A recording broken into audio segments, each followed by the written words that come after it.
We all come to a point in life where everything we thought we were begins to crumble. The career we built no longer gives meaning. The relationship that once felt safe suddenly feels suffocating. And the identity we worked so hard to protect no longer fits. This is not failure. This is the death of the ego. And as Carl Jung said, there is no coming to consciousness without pain. When the ego starts to dissolve, it feels like the ground beneath you disappears. You question everything. Your purpose, your choices, even who you are. But behind that collapse, something else is being born. The self. The self is not who you think you are. It's who you really are. The totality of your being, both light and shadow, conscious and unconscious. The self is the quiet center that remains untouched by the chaos of life.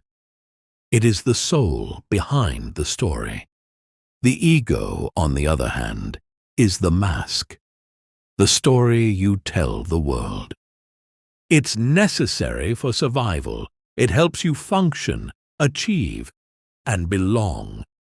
But when life pushes you into transformation, the ego begins to break, because it can no longer contain the vastness of your true nature. You might call this depression. You might call it burnout. You might call it heartbreak. But from a Jungian point of view, these are not endings. They are initiations. In this video, we'll explore why the death of the ego feels like losing yourself, and how, beneath the surface, it's actually your awakening. We'll look at the difference between the ego and the self, the signs that your ego is collapsing, and how to move through this transformation with awareness and grace. Because what's dying is not you. It's only who you thought you were. The ego begins to form early in life. It's the part of us that learns how to survive in a world that doesn't always feel safe. When we are children, we quickly understand which parts of ourselves are loved and which ones are not. We hide what seems unacceptable and exaggerate what brings approval. That's how the ego is born, as a defense mechanism, a survival strategy. Jung called it the complex of consciousness, the small island of awareness floating on the vast ocean of the unconscious. The ego is your sense of I. I am a psychologist. I am kind. I am successful. I am unworthy. It's the voice that narrates your life story. But it's not the whole story. The problem is that most of us grow up believing we are that voice. We mistake the mask for the face beneath it. We identify so completely with our roles: the helper, the achiever, the caretaker, the good person, that we forget the deeper self behind them. And yet, life has a strange way of pulling the mask off. When the roles start to fall apart, when success, relationships, or certainty are taken away, the ego panics. It resists change with everything it has, because the ego equates survival with control.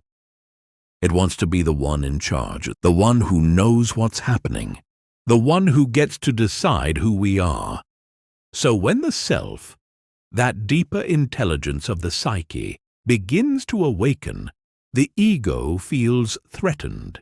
It says, if I'm not this person anymore, who am I? And that's when we experience the collapse, the confusion, the anxiety. the emptiness. In Jungian psychology, this moment is sacred. It's called the ego-self axis, the invisible line that connects your everyday awareness to your deeper self. When the ego loosens its grip, the self can finally send its messages up to consciousness through dreams, synchronicities, or sudden life changes.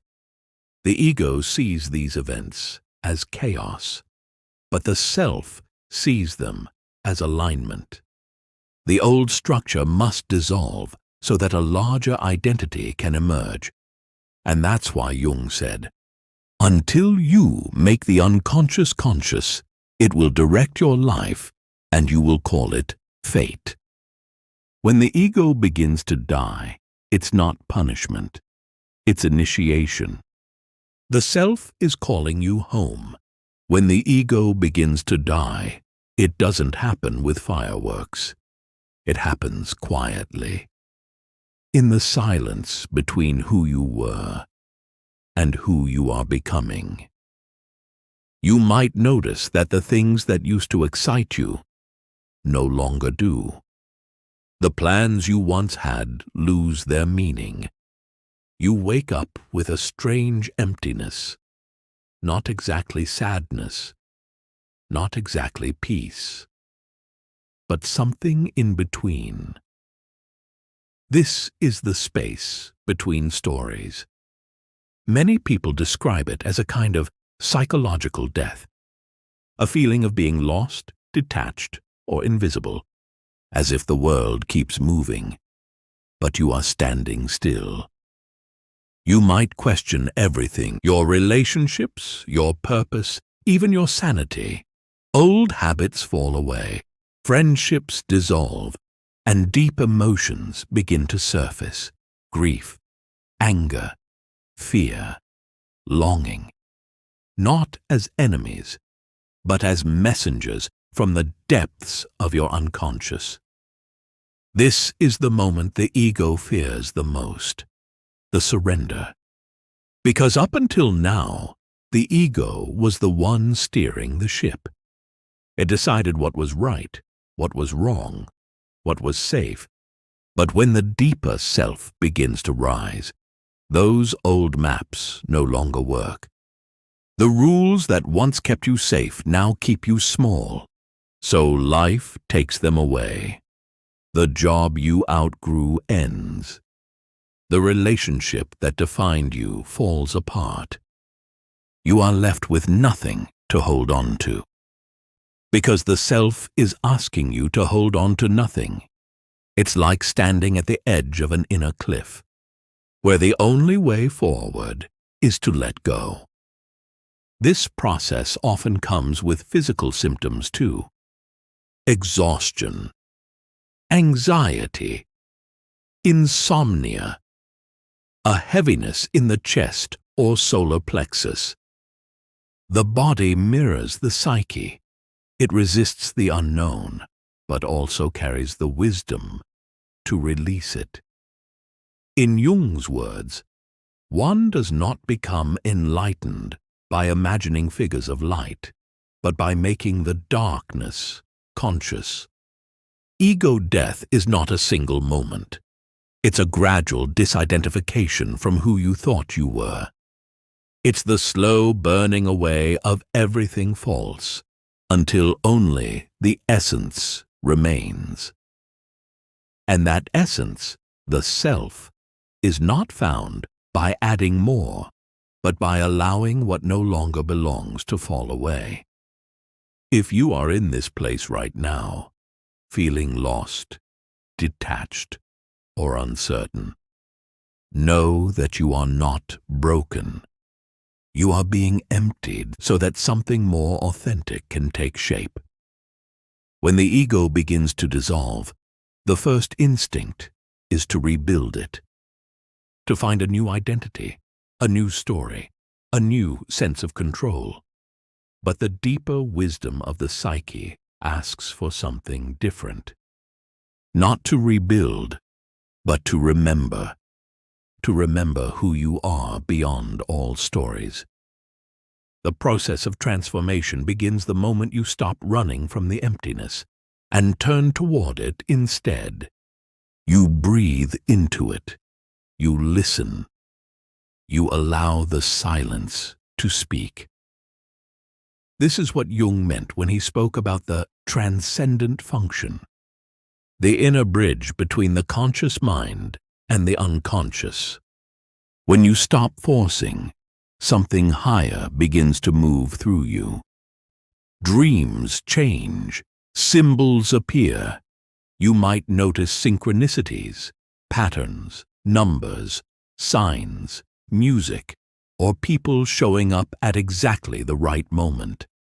These are not coincidences. They are the language of the self. Subtle whispers guiding you toward wholeness. And yet this phase requires patience. The ego loves clarity. The self moves in mystery. You cannot rush this process. You can only surrender to it. With humility, with curiosity, with faith. When the old self is dying, you might feel like you've lost your purpose. But the truth is, purpose doesn't disappear. It transforms. What once came from ambition now begins to rise from intuition. What once was driven by approval becomes guided by authenticity.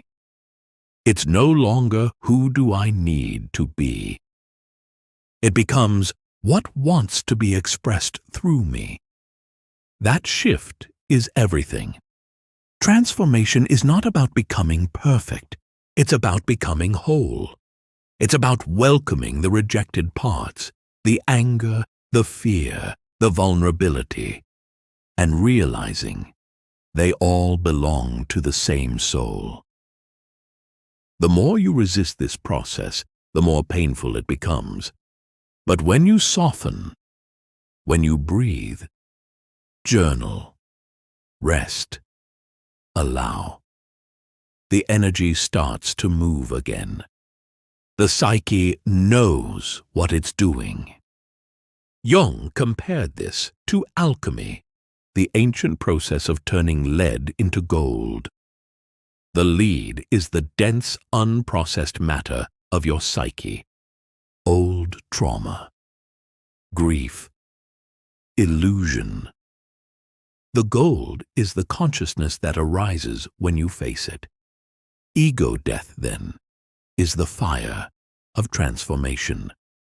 It burns away the false so that the true can shine through. And slowly, you begin to notice a quiet peace returning, a stillness. Not the peace of everything being perfect, but the peace of no longer needing it to be. You become more grounded, yet more open, more humble, yet more powerful. Because now, the self, not the ego, begins to live through you. This is the rebirth. And it doesn't come from doing more. It comes from being less so that the vastness of who you really are can breathe again. After the fire comes the dawn. Not a dramatic explosion of light, but a quiet return. A slower rhythm, a deeper breath. The kind of peace that no longer depends on anything outside of you. When the ego dies, something miraculous happens. You stop living life as a constant performance. You stop chasing approval and start moving with authenticity. There's no longer a desperate need to prove yourself. Because the self doesn't need to be proven. It simply is. This is the beginning of inner freedom. You begin to realize that you are not your thoughts. You are not your fears. You are not the stories others tell about you. You are the awareness behind it all. the silent witness that has always been there, watching your life unfold like a movie on the screen of consciousness. It's almost unsettling at first, this new kind of emptiness. Because it's not filled with noise or ambition, it's filled with presence. You start to notice the smallest things, the way sunlight touches a wall, the sound of wind moving through trees, the rhythm of your breath slowing down as you come home to yourself. And in these simple moments, you realize this was what you were searching for all along. But the journey doesn't end here. Because as the self awakens, the ego doesn't disappear. It transforms. Jung never taught that we should destroy the ego. He said we must integrate it. Let it become a servant to the self, not the master. The ego becomes the bridge through which the self expresses itself in the world. It helps us communicate, create, relate. But now, it moves with awareness, no longer driven by fear, but by alignment. You start making choices not from habit, but from truth. You say no without guilt. You say yes without fear. You stop trying to be everything to everyone. And instead, you become whole within yourself. Life after ego death feels different. The same world, but a new vision. You still have responsibilities, emotions, even doubts, but you relate to them differently. Where once you reacted, you now respond. Where once you sought control, you now allow. Where once you resisted pain, you now listen to it. Because pain has become your teacher. It showed you where you were clinging to illusion. It guided you to the deeper truth. That the self cannot be broken because it was never born and will never die. This realization brings an inner stillness that no external success can replace. You begin to understand that everything, every heartbreak, loss, and failure, was not a punishment, but an initiation. Each event carved space inside you. For the light of awareness to enter, you no longer fight the cycles of life. The rising and falling, the gaining and losing, the connecting and letting go, you start to dance with them. And that dance becomes your prayer. The self doesn't speak in words, it speaks in symbols. You might feel drawn to new things, to art, to silence, to nature, to people who feel like home rather than a battlefield. You might dream differently, seeing oceans, doors, animals, ancient temples. Each image is a message from the deeper psyche you're remembering. You begin to sense that life is not random, that there's an intelligence moving through it all. Every ending was a beginning in disguise. Every loss was an act of love from the deeper self, helping you shed what no longer aligned. This is not a philosophy. It's an experience. You feel it in your body, you know it in your soul. There's a line from Jung that captures this perfectly. The privilege of a lifetime is to become who you truly are. And once you taste that authenticity, you can never go back to sleep. You start creating not to impress, but to express. You start helping others not from duty, but from resonance. You no longer seek love to fill a void. You share love because it overflows. Even your suffering becomes sacred. Because you see its purpose. You understand that without the darkness, there would be no light to discover. And when people ask you who you are now, you smile. Because the answer cannot be spoken. It can only be lived. You are not the same person who began this journey. Something has shifted at the core. You no longer need the world to validate you, because you found something the world cannot give and cannot take away. That is the essence of individuation. That is the birth of the self. So if you're standing in that in-between space right now, if your world feels uncertain, if your heart feels heavy, remember this: you are not lost. You are transforming. The self is guiding you, even when it feels like everything is falling apart. The path is not linear. It spirals, each loop bringing you closer to your essence. And one day, you'll look back and realize that the moments that broke you were the same ones that opened you, that the death of the ego was never an ending. It was the beginning of your true life. If this message spoke to you, if something in you feels seen or remembered, subscribe to Soul of the Mind, because this journey of awakening is not meant to be walked alone.